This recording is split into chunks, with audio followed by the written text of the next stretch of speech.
Namaskaram. B+ Anirveda Vedikaki Swagatam. Welcome to B+ with Bhaskar. B+ ante B positive.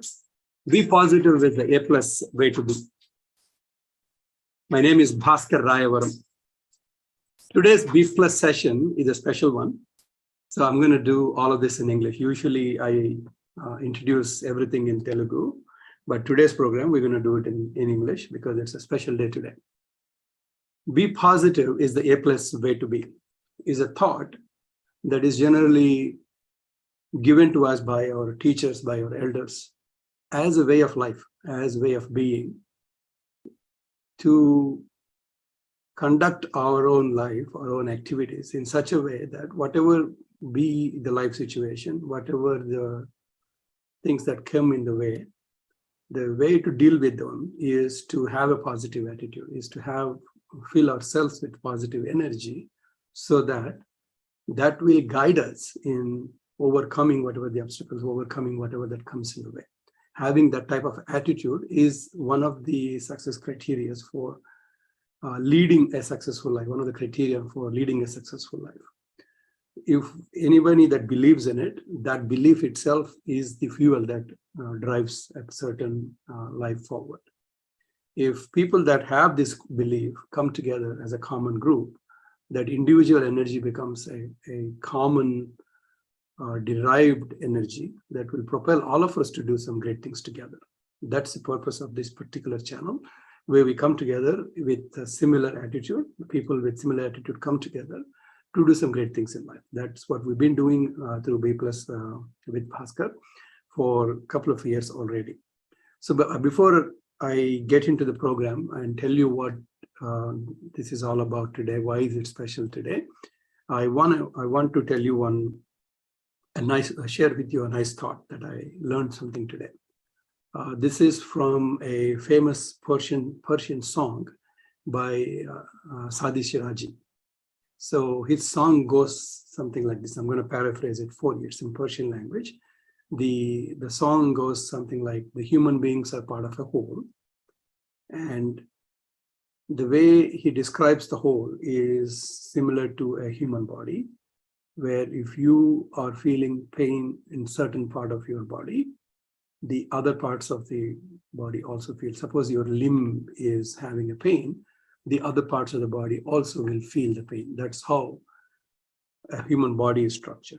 And he compares that with human beings as us in the world, that if we were to be called, if you are a human being, and if you don't feel the pain of the others in the society, then you are not fitting to be called a human being. Because if you compare yourself to a human body, and it is natural to feel the pain of one part of the body to the other parts, when we are connected as a whole, as human beings, if we don't feel the pain of the others, if we do not be empathetic about others' pain or what others are going through, then it's not fitting to call oneself as a human being. That's the essence of the message or the song that I heard this morning. It's in Persian language. I saw the translation of it. So in essence, what it says is that we're all connected. We're all together in this universe.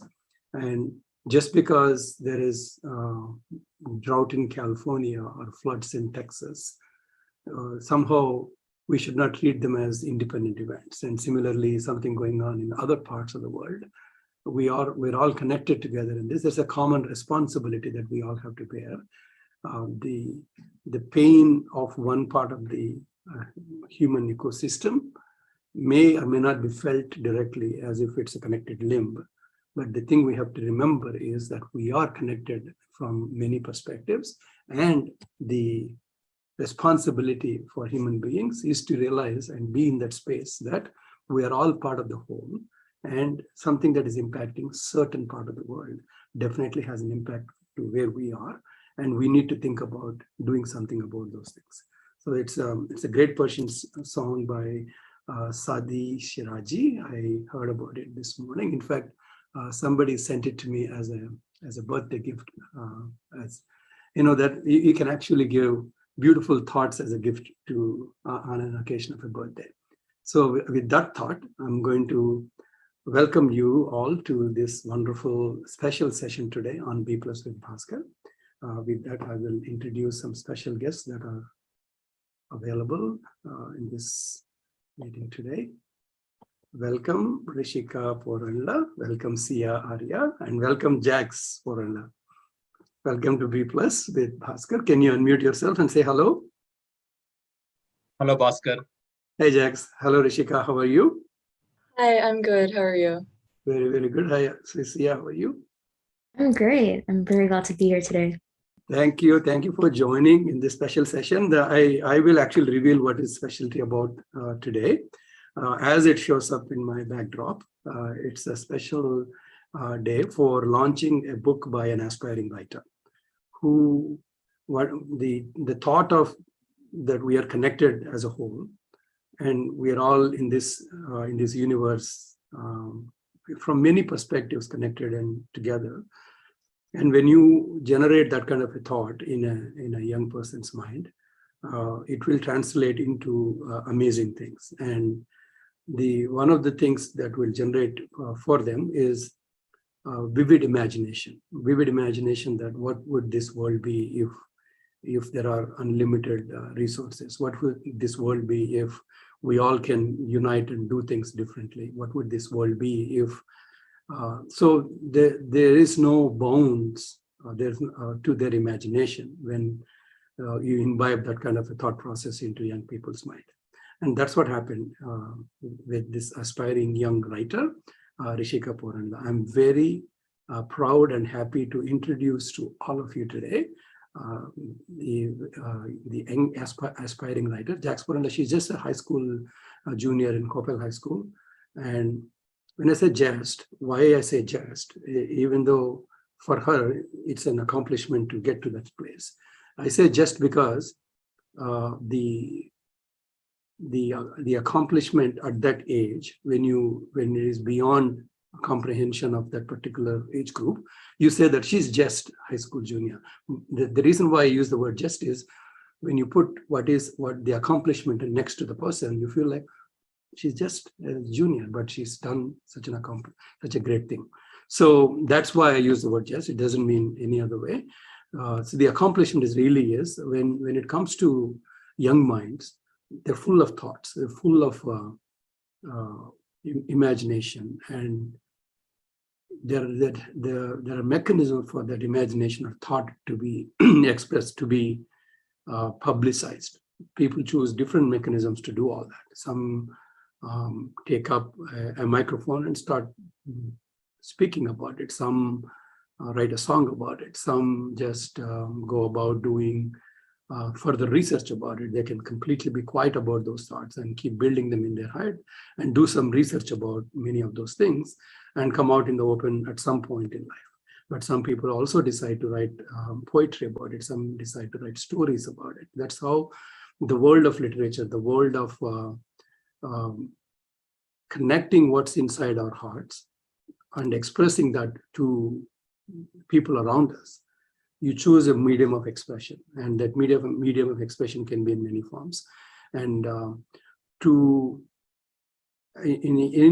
choose a certain form, you got to have certain abilities to do that. In order to write a poetry, you need to know how to do that and learn that craft and establish that and exhibit that art form. And similarly, when you're writing a story, you need to also think about how to go about writing that story, converting your thoughts into a meaningful expression through a story, so that when you tell the story to people, they're able to connect with it. The story, again, is a wonderful thing. It's been part of human history for forever. Thousands of years ago, humans have interacted with each other through stories. The dialogue happened through stories in many places. And that's how they lived their lives. That's how they transmitted their values. That's how they transmitted their traditions. So stories are a wonderful mechanism of a representation of human evolution in a way. So when it comes to storytelling, it's a craft that is inbuilt in human minds.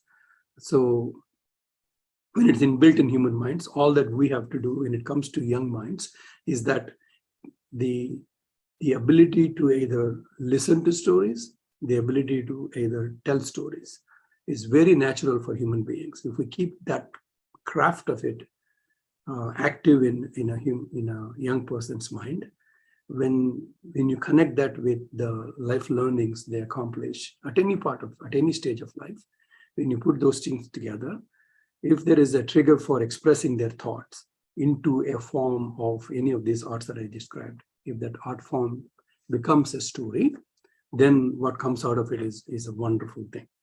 And that is what we're going to talk about today. That wonderful thing has been accomplished by this amazing young writer. I've seen her first time in person recently when this book was actually launched physically in Irving, Texas. I met her there, and I have an autographed version of that amazing piece of art here. The book is called LETALIS, and when I say it's a book, it's a collection. It's a story being told here, right? That's why I started off saying there is a story to be told in everybody's mind, everybody's heart, and how you choose that, what shape or form it takes up, depends on what kind of story you're trying to say, how much you have to say, and if you want to convert your thoughts into something that's meaningful, when you're telling the story, the storytelling could be.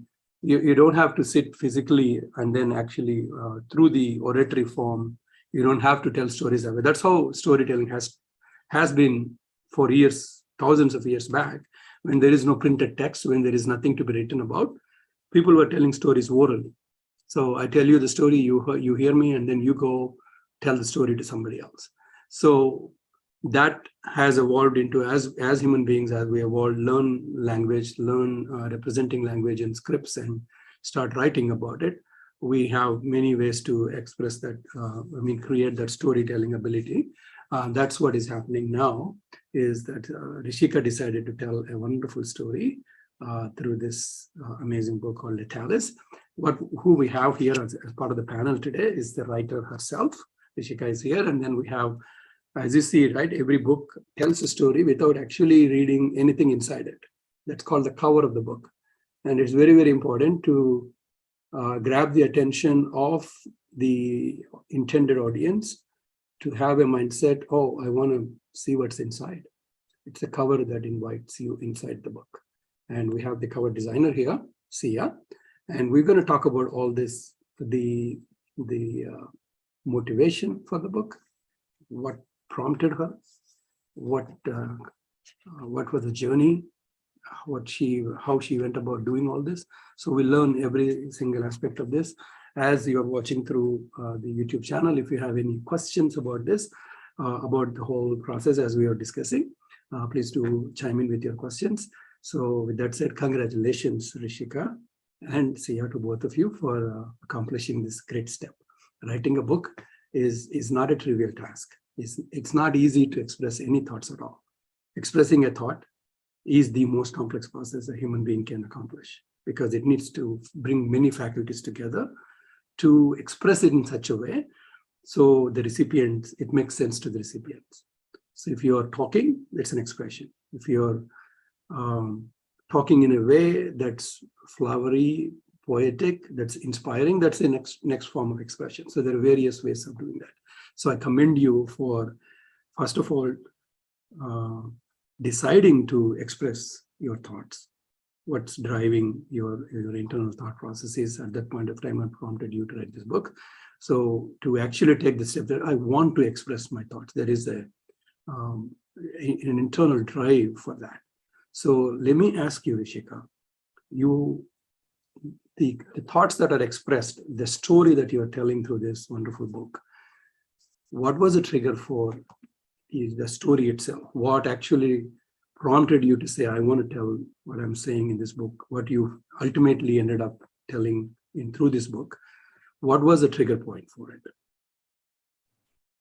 Hi, I just want to say thank you in advance for allowing me to share my story, and Sia as well for being here.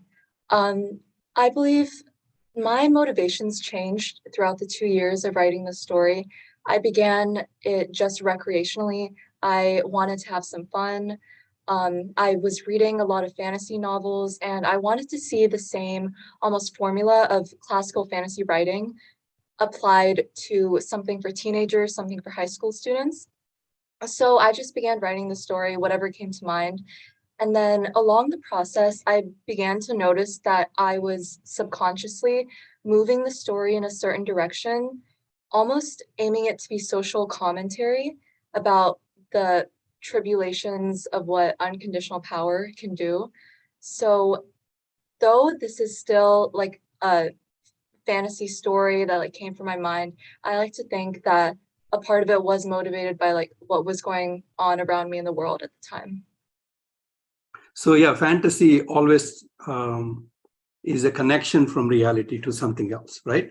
So in reality, that was the question. So what's happening in reality that was prompting you to do that? I feel like I was just coming out of middle school and I was going to high school. I was joining debate. I had to read a lot of news, and I can't remember exactly which stories it might have been that inspired this story, Mhm. that inspired this novel, but I'm sure it had a lot to do with governance and just people in positions of power. But it's all just like droplets of inspiration. It's Mhm. basically a mixture that like created LETALIS. I'm like thankful for like every element that contributed to it. I love the way you said it. It's droplets of inspiration. It's never one thing. It's never, oh, this particular thing is what happened, what caused it. It's concoction of many inspirations that are driving this. That's wonderfully said. So first of all, I want to ask you the question on the title itself, LETALIS. So tell me the driver for it, and then I'll ask a question about the cover page to Sia. So this is a question that I get a lot, and it's always one of my favorites to answer. In the fantasy world that LETALIS takes place in, it is formed on the foundation of classical languages like Greek, Latin, like the Roman Empire. So these characters have bits of these old worlds integrated in their own world. Like the use of the language of Latin is very pervasive. It's used for names of places, of things. So the main character's weapon that she uses, she's a fighter. That's what she likes to do. And she's very skilled at it. And her weapon is called LETALIS. And throughout the course of the story, we begin to see her personal character's trajectory as she navigates all of these tribulations and struggles. And we begin to see that she becomes the weapon. She's no longer wielding something that enables her to have power. She becomes the powerful source. So she becomes LETALIS, is basically the meaning. Okay. So initially, the main character is holding a weapon that's called LETALIS, but she assumes a power. So the weapon itself has no meaning after that. It's a person that's holding it that holds the actual meaning, right? Yes. That's what. Okay. So can you name some other characters that are named inside and the meaning behind it? Yes. So it's actually the main character's mother. Her mother's name is Vega. And basically, the meaning behind this name is I love space, I love astronomy, and I wanted to integrate certain components of my like astronomy knowledge into the story. So I was taking a concept that I love a lot, the fact that our North Star for the Earth is currently Polaris. But due to gravitational factors in the universe, our North Star is actually shifting because the Earth's axis of rotation is shifting. So it's going to be a new star called Vega, and in about 12,000 years. And Vega is my main character's mother's name. So it just has like an overarching connection. The main character's mother is a very important part of the story, but you don't realize that until later on. Just like you don't realize that the Earth's North Star is going to be Vega later on. Yeah, it's amazing. So all this knowledge of astronomy, space, cosmos, and everything, I'm pretty sure as a young mind, everybody's fascinated about what's out there, right? But it's one thing to, as a young child, like 5, 6 years old, getting inspired by what's out in the sky is one thing. but I also know you kept up that interest. It's like, they say that everybody wants to be an astronaut, right? When you go to NASA in Houston, oh, I want to be an astronaut. But I know you went beyond that. You also take active interest in NASA. You have participated in some programs that they've given us. I think these two are connected somehow. The talent that you have through that, the interest that you have, and the book you wrote, the subject you chose for it are connected. So I want to ask you, tell me a little bit about what you were doing for NASA. Yes, outer space is a very pivotal part of who I am. If you look behind me, like my telescope, yeah. So I believe my NASA internship, it made me more driven and motivated as a person. And when I was going to the internship, I had no idea I would be capable of doing actual influential research, but I did. And then I came back home, and then I realized that this book that I've been working on for 2 years, I could actually put that out there now because I've already proven myself in another field. And I can also show that same strength in this field. Very good, very good. That's how you translate skill in one place or strength in one place to the other. So that's very nice. So it's fascinating to know how well interconnected you are with respect to what you're learning through your courses, your education, and going beyond there, and also taking your writing skills beyond. You started off writing, short stories and went through writing exercises at school, but many people just leave it at that. But you said, okay, I have something more to tell. I can further improve that skill here and do something more bigger things there. So that's awesome. So with looking at all this, right? When I said in my introduction that one of the most important aspect of when you put a book together is to actually do a beautiful cover to it. That in a way, in a sense, captures the central idea, the central theme of the book. And to do that, the person that actually takes up doing it, basically need to understand the entire thing end to end. Also, your own internal self as the author of the book. The artist who does the cover needs to understand and connect with it at that level, at a similar motivational level as the main writer. So Sia, the question to you is, it's a beautiful cover, by the way. I'm going to show, let me put a spotlight on it a little bit. Give me 1 second. I want to show the cover in close up so that the viewers can see it. It's very intriguing, very thought-provoking. There's a lot of story being told just in one picture. So I want to ask you, Sia, when you heard, I know there is an evolution to this, right? It didn't end up being like this on day one. So talk to me about it. Like, how did you connect with what Rishika was thinking, and how you both agreed on saying, this is actually what I wanted to say in the book through the cover? Yeah, so as you said, there was a lot of planning and sketches and rough drafts that went into the cover. So originally, I met with Rishika. We talked about main topics in the book. We talked about symbolism that she thinks would look good on the cover and important aspects of the book. So I tried to incorporate main themes onto the cover. So like Rishika was saying, the weapon holder sort of morphs into the weapon throughout the story and realizes her own flaws. So I tried to express this and almost foreshadow this by intertwining her with the dagger on the cover. It's very, very interesting. So you chose the colors also to mean something, right? You could have chosen green for the shade of blue here, right? Why the colors depict anything at all? Yeah, I think that colors do represent a lot of stuff. I think yellow and the gold certainly represents power. And as Rishika was saying, it talks about like power and corruption. And also red is a pretty strong color that also represents violence and power, I would say. Okay.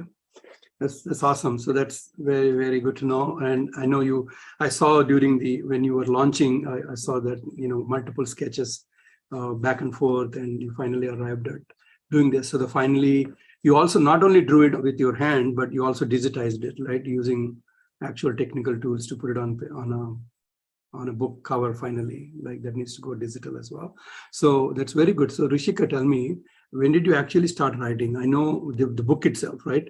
I remember you telling us that the final book only contained certain percentage of how you started off with. So tell me about the journey when you started it, how many days it took you to complete the book and all. Yeah, of course. So I began writing this novel when I was going into my freshman year of high school. I believe I was 14. And around this point in time, I was ready to graduate from the short stories and the poems. I wanted to create something longer. So I started formulating these ideas. I wrote about like, I think 200 pages over the course of my freshman and sophomore year. But because I'm still growing, my mind is still developing. I loved my story, but at some points I thought my writing wasn't as good as I could have made it be. So sometime in the summer, I was working on rewriting parts of the novel. So the general idea is still there, but a lot of the word choice, the phrasing, that's different. So I think it's true when I say I rewrote the novel this summer, because I did. I inserted, like, now that I'm more grown, I have more knowledge, I have more insight, and I added that to the story. It's very good. So, the saying is that it takes a village to raise a child, and it takes a village for a child to write a book. So I know you evolved from a child to become, for us, you guys are still children, small kids. But when we see accomplishments like this, it doesn't happen simply by one person. It's always a teamwork, right? Even a solo performer on the stage, they don't do it all by themselves, right? There is a whole team that enables a solo performer to go out there and do the singing. So tell me about the support cast, who are part of your team, how you actually formulated that team, and who are the biggest supporters for you in this journey. Yeah, of course. So my father was the one who motivated me to put this book out. He believed in me from the beginning, even when I just had like a couple pages on a Word document. So I would like to thank him. I think he was very pivotal in this process. My parents, my family, my mom, my sister were also very special to me during this process. Their support was extremely unwavering, even when I used to get really stressed. It used to show like in my behavior whenever I couldn't figure something out. I couldn't put it on paper correctly. But the people around me helped me through that process, and they motivated me. In terms of the people directly involved in the book, my first editor, her name is Catelyn Strickland. She wasn't available today, but she was very influential for the writing. She found my errors and she pinpointed them, and she helped me grow as a writer, and I'm very thankful for that. People like Sia and my friends, I feel like I was a little cryptic while I was writing this book. I didn't exactly like tell everything that was going on, but they knew I was stressed, and they were very supportive during the process. Sia was an amazing person to work with. She almost knew exactly what I was thinking and was able to put it onto paper as an illustration, and I'm thankful for that. My sister, she spent a lot of all-nighters with me working on the pages and formatting, and I'm thankful to her. And also, everyone that's supporting me, like you for enabling this interview and allowing me to speak my story. I'm very thankful for all of you. Absolutely. So it's not easy, right? Even this week, you probably had a lot of schedule at work, at school, doing a lot of your school-related work, and then yet you were here on a Friday evening to actually tell you the story behind writing this book. So it definitely takes a lot of dedication, hard work. I think that's, in a sense, is a great habit to cultivate, right? Writing a book to convert it's basically starting from vacuum. Anybody that can develop an ability to start from vacuum, from emptiness, from vast emptiness, that's what your mind is. It's an empty space.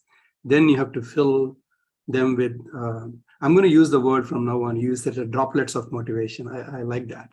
So you have all these droplets of motivation, thoughts, ideas, this and that floating around. You're learning this, you're you're learning how to put your expressions together through actual right English in a proper English way, all of that coming together, and to generate that from no space, like completely blank, to create something anytime is a great skill to have. So to accomplish, to get to that kind of a thing at a young age, it becomes a great enabler for you to do many other things in life. So I would say keep that up very much. And I wanted to ask you, generally this the world is evolving towards short expressions, right? Everybody is saying, if I can't get to something in 30 seconds or like under a minute, it's gone. The world is Instagrams, the world is TikToks, the world is, okay, I need to get this information like this in a nutshell. And if that particular opportunity is gone, you as a person trying to communicate a message to the recipient, it's gone. That opportunity for you is gone. But in a world like that, especially coming from your generation, to think about writing a book, and who are you intending this to, right? Like whenever, who is your target audience? Is it a misnomer, or is it just to say, yes, there is a world that exists, that people just want to do short information, short packets of information, or there is also this other set of people who just like to just put their feet up and write and read a nice book? Tell me, how did you connect from being that generation to something like this, and who is your intended audience? Yeah, that's a really great question.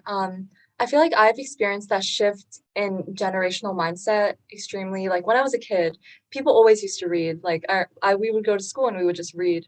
But now, like the amount of literature we consume is gradually decreasing. And I feel like I wanted to tie myself back to my childhood when I loved to read and I did it for fun. And I feel like I also wanted to elicit that same mindset from other people. So I feel like my intended audience would be kids like me, high schoolers, who we're all stressed, we're all busy. But there's some stories worth telling, and I feel like mine is one of them, the one that I wrote and I published. And I feel like people can draw a lot from it. If it's not for their own personal enjoyment, they might be learning a lesson from it, because I think there's various lessons sprinkled through the pages. Yeah, also adults, I feel like some adults stick to one genre of writing. They don't really delve into teen fiction. But I feel like that can change. There's so much writing out there and so many different desires from people. So it all depends. Yeah. So there is no such thing called teen fiction. If it is, in my view, if even the books that we read as children, when we were young kids, we were reading a lot of fantasy, a lot of books. Even when we read them now, we still connect with it. It's still motivating to read them.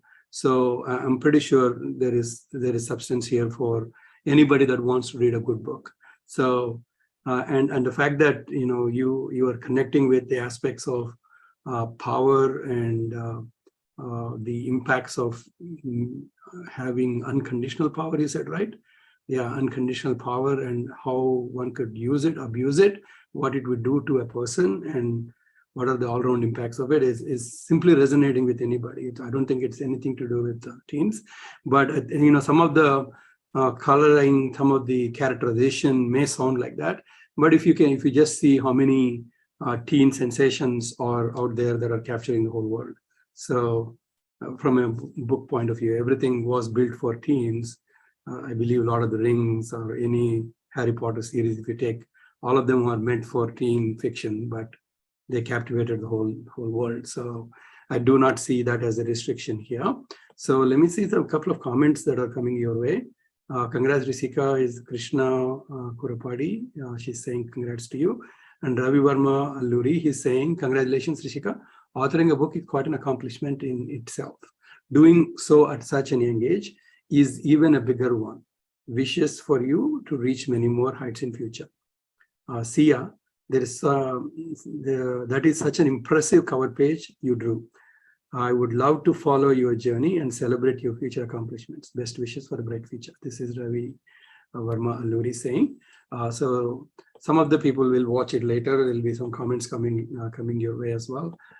Thank you for those comments, Krishna Priya and Verma. There's one more question for you. So, when you are writing this book, right? When you are coming together, going through this process and journey, what at any point of time, a lot of times what happens is there are distractions from multiple places. There are distractions because of your own doubts. There are distractions because of somebody else doubting you. And there are distractions that are physically challenging, that are process-wise challenging. So tell me about some of those things. So because when some other young person looks at this video, I want them to understand that bringing something together like this, the technicalities of it is one thing, which is the thought, the genre of it, the fiction of it, the imagination of it is all one thing. But then dealing with factors like that, how did you? I'm pretty sure there are. I mean, you cannot do it without it. I mean, that is how it's packaged. I want you to tell me what was that package for you, and how did you deal with any of those things?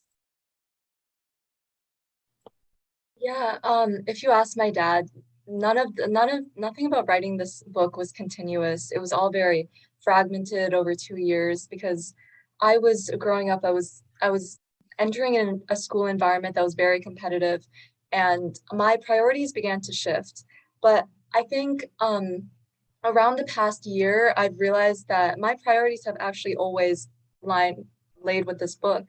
And any of the past struggles and doubts I faced were all just preparing me for the eventual task of publishing this book and putting it out there. I faced a lot of struggles with my own writing. I was struggling to find a balance between like high vocabulary and then still making it engaging and entertaining for a reader to consume. And I feel like I had to personally gain a sense of confidence in my own writing. And I had to believe that no matter what people think when they read the story, I love it. And that's like the fundamental part of this entire process. I created something that I'm proud of, and I appreciate all the praise I've gotten in the process too. So I feel like something I would say to young people who are somewhere along the same process that I was would be to channel what your first instinct, your first motivation that put you on this path, and maintain that mindset throughout the rest of your journey, because you're going to face a lot of tribulations, but that initial stimulus motivation is going to be what puts out the final product. How do you reconnect with it each time? What I like to do is, what I often did was rereading the books, that fantasy novels that I used to read in my childhood. Those were very influential to my writing style, especially. I used to reread those novels and remind myself of the goal, the eventual dream. I want to be this writer. I want to put out something like this.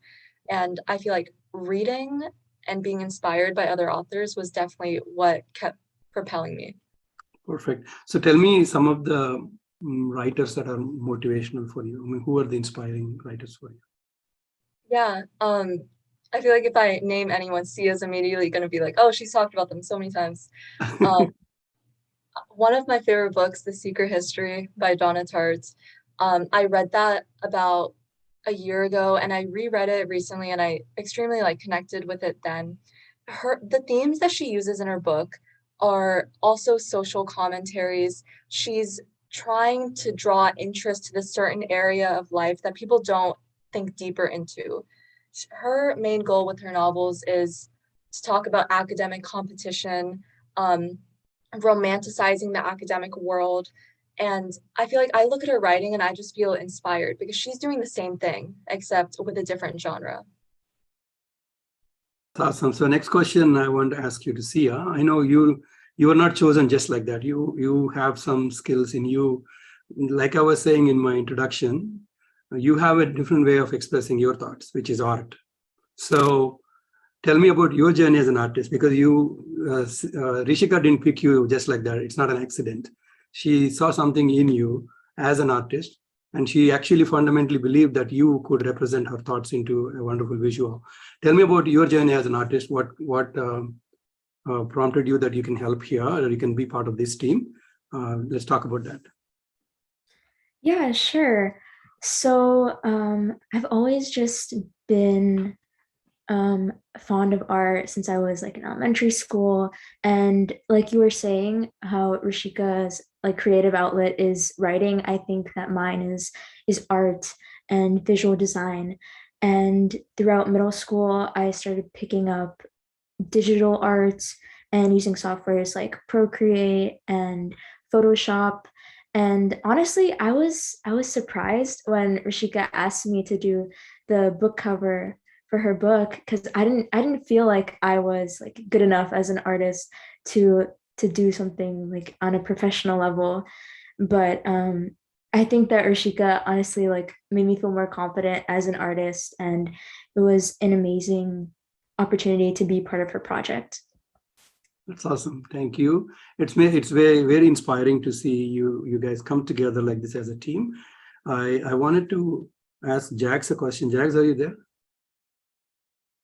I'm here, Hey, Jax. Bhaskar. Go ahead. Hey, first of all, congratulations for being a proud father of accomplishing such a thing as a family. It's not, I don't think it's done by her alone. There is many things that we need to do as a support cast to enable her to do this.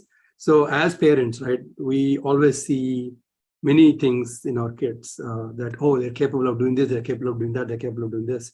And it takes a precision to identify, oh, this probably is an area where my kid can excel. So tell me about your thought process behind, man, she's an awesome writer, right? So what were some of the data points for you to say, this is probably an area where it's worth investing her time, because it is ultimately her future is the time she spends right now. So essentially, she's Go ahead. okay. So essentially, from the childhood, so I was a teacher. I was teaching engineering kids. So I kind of got the skill to identify the bright spots in the children from the very young age. From the very young age, she started reading a lot of books, and she's interested in art and other science projects. So I created the opportunities. I all the events, all the weekends. I used to do that only. And in the process, luckily, Kopal Gifted Association has a creative writing competition from third grade. So I was a member of, since she was a gifted student, I was part of the committee. And I came to know about the creative writing competition. Third grade, she got first place in fiction and honorary mention in poetry.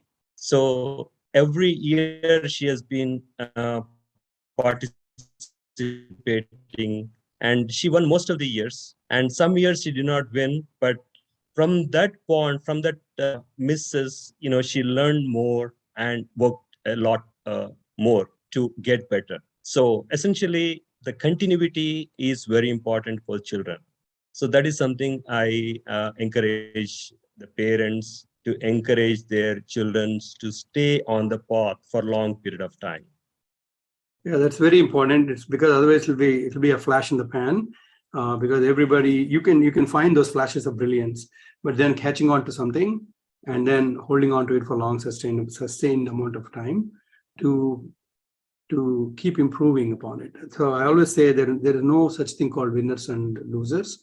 There are only winners and learners. So you win some, you learn some. So, and while learning from the mistakes is very, very important, because there's not enough lifetime to keep on improving. So every opportunity is a stepping stone towards that. So I want to ask one other question to Rishika. When you are writing, I would like to. Yeah, go ahead. Anything else, Jax, you want to share? I would like to share a story. So actually, in the in the elementary school, I guess in fifth grade, she ran for elections, and that election she could not win. And she worked hard. She could not win the election due to various reasons. So from that day onwards, she decided I want to do something great in multiple domains. Mhm. So I would say that that would be the starting point, triggering point for her to explore into multiple domains and do her best. And she thinks that she's her own competition, and she learns, improves, and helps other friends as well. That's awesome. So that's a mindset you got to have, that you need to be improved self tomorrow, every day. So if you can do that every step of the way, you will definitely accomplish great things. So you yourself are the competition, the best competition you could ever have. So keep doing that. That's a great mindset to have at an early age of life, and I'm pretty sure you'll continue to cultivate that habit in yourself. And also, see, the thing is, what happens is, I believe in resonance. Resonance is something where you produce something here and something else happens elsewhere. So, I mean, when there may not be direct influences from you, I mean, people taking direct influence from you, you may not see them, but believe in that for sure. There are people that are 2 or 3 or 4 degrees away from you that are getting motivation and doing something very phenomenal.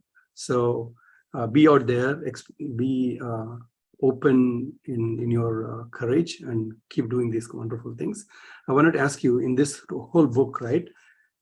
If you were to pick one area, I want you to read that as part of this session. Pick the favorite part of your book. Maybe for 5 minutes, read that part for us, if you can. Am I putting you on spot? I am. So, yeah. Do you have it? Do you have the book with you? Yeah, it's in a bag. Okay, go ahead, no problem. So I'm asking the author to read a favorite part of the book, from the book.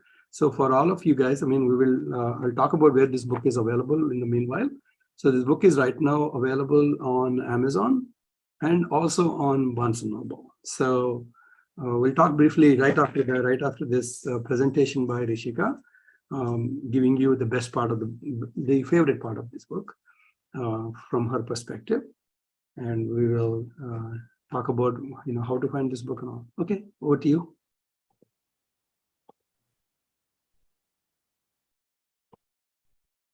Okay, so I picked a part of my book. It's around the middle. And this portion of my story, it doesn't spoil anything. I was very deliberate in picking this. But some background, it's just to clarify, the main characters have entered a new world that they're not familiar with, and you begin to see one person's experience of it as she's slowly waking up and realizing that she's not where she used to be. What page are you on? 101. Okay. When you're nearly vomiting within your own mind, with your vision taped shut and palms slick with the blood your fingernails drew, it's difficult to recognize you're no longer where you used to be. There's no heavy sun district heat wrenching at my skin. There's no cushioning under my knees, but those facts take far too long for me to comprehend. In fact, the first string of misguided words that I managed to weave sounds something like, "Why are we still in Sun District?" To that inquiry, I receive an amused chuckle that most likely was released quietly, but seems to barrel through my mind with a tremendous volume. It disrupts the inner contents of my body with its strange clarity. In fact, everything I can sense without my vision feels far too lucid for a human to be experiencing. Though my eyelids are resting, the hints of gold flaring through the spaces of my eyelashes give the effect that I'm bathing in a haze of light. My ears, corrupted only moments earlier by the tension of the journey, are now blessed by the rhythm of chiming bells and distant laughter. Who is laughing? It feels like spring, a season that Sun District rarely was gifted with, but arrived often for us and often enough for us to memorize its presence. The sense of exotic flowers envelop me, along with the soft chill that surrounds my body. Chill? Sun District hasn't had a cold breeze for years. Ceres, Antares, where are we?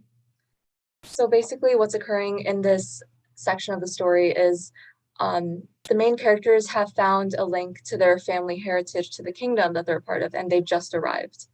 So you see the main character, not the main, side character, she's disoriented, she's confused, and she's acclimating to her environment. It's very good. So Sun District, they call it Sun District. I like it. Yes. Very nice. So I want to, so what was the hardest part of the book? I mean, which one was the toughest one for you to write? I mean, if you think about this, right, it's mind-boggling even to say you wrote what, some 300 pages of the book. it's incomprehensible to think about how many plots, subplots you have, how many characters, and they all have to have consistent theme all the way through. You cannot be page 1, if you represent certain character in certain way, page 100, you need to be the same way. If it is changing, you need to show the evolution of the character. It's just mind-boggling to think about how many dots you have to connect to arrive at a book that is going to represent something consistently through the readers. So there must be some challenging parts or hard parts for you to write in this book. Can you tell me about that?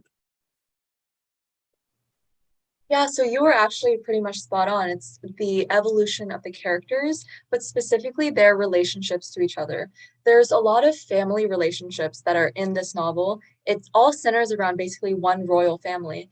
And these characters are experiencing a lot of internal struggles themselves. Each person has a different facet of their life that's almost out of control for them. So we see how they're reacting internally and also how they channel that in their interactions with each other. Like, you begin to see relationships deteriorating and relationships building. Sometimes there's animosity inserted between two characters. You begin to see like hints of that. That's cool. Very, very nice. So with that, I want to show where the book is on Amazon so people can find it easily. So if you go to amazon.com and search for LETALIS, and it actually suggested Rishika Porandla right after I type in LETALIS. So the engine already knows that you exist there. So this is the book, and interestingly, it shows a camera right below as another product. So this is the book, and it has paperback and also hardcover, and you can buy it. You don't have Kindle or digital versions here, do you? You planning to do that? I didn't catch the last thing you said. Could you repeat it? No, I was saying, like, you have hardcover paper book. Are you planning to have Kindle version also? Oh, in the publishing process, we did have a Kindle, but there's a lot of issues with formatting. It's very hard to get all the versions out with the same quality. So we're working on the Kindle right now. It might take a little bit, but it's being worked on. And iBooks maybe, right? Yeah. Actually, we've published the retailer that actually got us into Barnes & Noble. It's called Ingram, and they've actually published an online iBook version. So if on BN devices, right? Yes. On Barnes & Noble devices, okay. So here is the Barnes & Noble. It's also available there. Oh, there is another LETALIS, by the way. So here is the book, and you can buy it from there. And then do you want to talk to us about the humanitarian aspects of it, because you do believe we are in this universe as a whole, right? We cannot be separated. So you have some humanitarian aspect to it. Some of the proceeds from the sales of the book you're donating to certain cause. Please talk about it. Yeah, so publishing a book, it's rewarding in the lucrative aspect. And it was actually my mom that gave me the initial idea of who to donate to. She suggested the idea of St. Jude's Children's Hospital.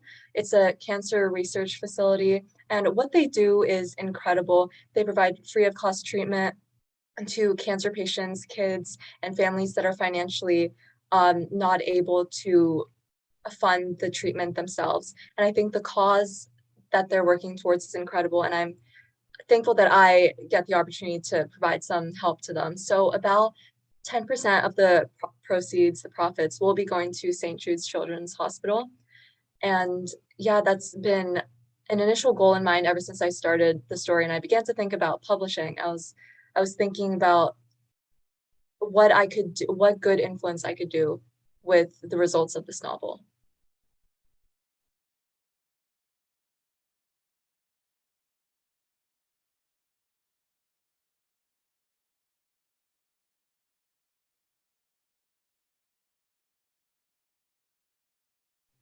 I believe you're unmuted right now. Thank you for that. I was just talking on mute. Yeah, so that is a great mindset to have. So, the universe is built for us to actually give. We're built for taking, but having the attitude that you want to give something back to a great cause, actually. So to do that is a great thing. I wish you amazing success for this book. I want to see it in the bestsellers in whatever categories it belongs in all Barnes and Noble and in Amazon and everywhere else. So, and then also inspire many young minds along the way. I think that would probably be a bigger victory for you. And I know you wrote this book through pandemic. So I want to say, through this B+ channel, every time we assemble as a team here, we have a tradition to thank the people that are making us to be in a position to do all this, that are keeping us all safe. The frontline workers, the people that support them, we thank them here by doing clapping for them. So to all the doctors, to nurses, to all the frontline workers that are helping them, and to the farmers that are doing their own agriculture stuff so we can all eat every day. So let's thank all of them for keeping the humanity in a safe place. Let's clap for them. Unmute and clap, please.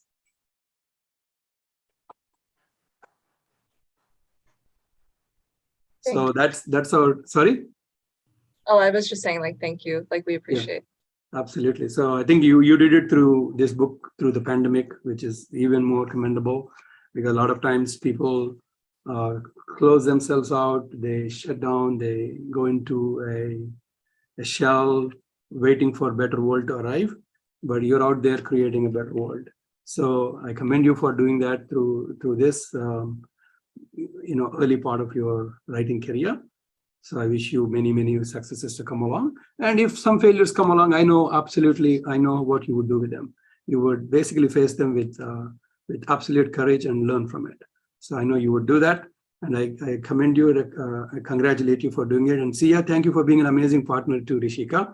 I'm pretty sure you will accomplish great things in your art journey as well. I want to see your art gaining some accolades all by itself, and also part of beautiful books like this. So congratulations to both of you, and wish you all the best, not just for the book journey, through your careers, through the NASA thing that you're trying to do, through whatever you would do, Sia, in your career and other places. So this is maybe your book writing may become your primary passion, or it may still be a side thing you do, and truly believe in the unlimited potential that you have. That's what I would say. With all of this, you're probably still scraping the surface of your potential. There is a lot more you can do. Truly believe in that. It's mind-boggling if you put your mind and utilize your resources appropriately. The most important resource being time, and the taking care of your own self. Ultimately, it's your physical body, it's your mental faculties that are given to you as a gift by the force that you can think about. You were given that as a gift. Protecting that, taking care of it, so that you can do many more things, many more great things in life is absolutely important. That's what I mean by utilizing the resources that you've got. You yourself is a resource, and the time you've got is a wonderful resource. And the people that surround you are amazing resources that you have. Utilizing all of them effectively, the number of things you can do in your life is simply amazing. That you just have to look at the unlimited possibilities that are lying in front of you and keep embracing them. So I commend you for taking this step, and congratulations for your first book. I would like to see many more to come. So any more conclusive words? We can stop the live session. Rishika?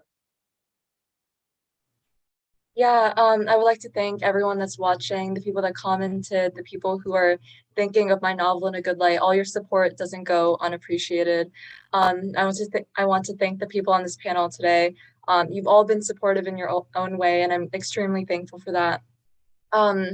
I love the idea of this podcast, of this radio and YouTube show, B+. I think your message is amazing, and I hope you continue it in the future with other people like me. Thank you so much. Sia, you have any final words, please?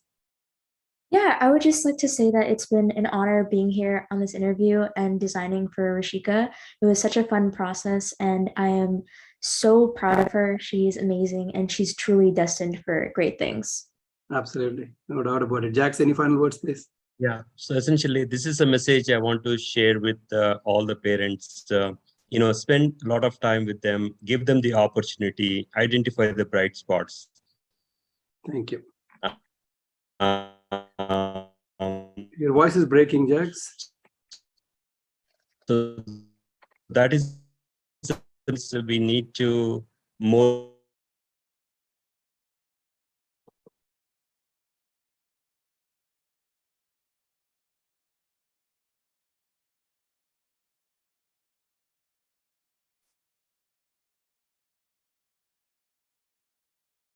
I think I lost Jax there. There's some technical difficulties, but I'm pretty sure what his message is basically encourage the kids, talk to them all the time, identify the bright spots, keep them in that path of brightness for a sustained period of time so they can accomplish some meaningful milestones. And each milestone becomes a stepping stone to the next one. It's a continuous journey of exploration and creation. With that, thank you for being our motivation, both of you. God bless you. Thank you. And then thank you for all for watching. We will do another session with Rishika when she comes up with another amazing thing.